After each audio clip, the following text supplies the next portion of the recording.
मयूरभंज जिला रदुआं थाना ठारू मात्र 1.5 किलोमीटर दूर मेंढामुंडी ग्राम में पूर्व शत्रुता को केन्द्र कर स्वामी सम्मुख दे स्त्री को विभत्स भाव में हत्या कर दुई जन दुर्वृत्त। मृत महिला जनक होउछन्ती मेंढामुंडी ग्रामर नालिया नायक। तांको स्त्री मंगुली पुस्ती पूर्व शत्रुतारू एही हत्याकांड घटिथिबा कुहाଯାଉଛି। घटना अनुसार नालिया और मंगुली दुई जन दिन मजुरिया भाव में काम कर चलती। गतकाली सकाळे नालिया रदुआं बसस्टाण्ड अंचल को काम करने जाइथिबा बेले घरे छोट झील सहित एकुटिया थिले मंगुली।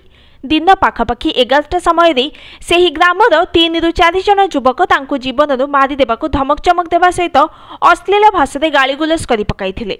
भयरे मंगुली रदुआं बसस्टाण्ड निकट को जाई स्वामी को सब कथा कहिथिले।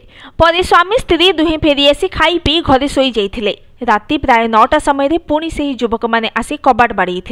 स्वामी नालिया बादन करने सत्वे स्त्री मंगुली कबाट खोली बाहर को आसी। यही समय पड़ोशी युवक सानु पिंगुआ और अन्य दुई जन नालिया को काबू कर पकाइथिले। अन्य जने सोनू पिंगुआ मंगुली को एक बाला साहाय्य हाणी पकाइथिला। घटनास्थल में मंगुली मृत्यु होइथिला। खबर पाई रदुआं थानाधिकारी सुमंत सेठी पुलिस बल सहित सेठारे पहुंची दुई अभियुक्तों को गिरफ्त कर थाना को नहीं।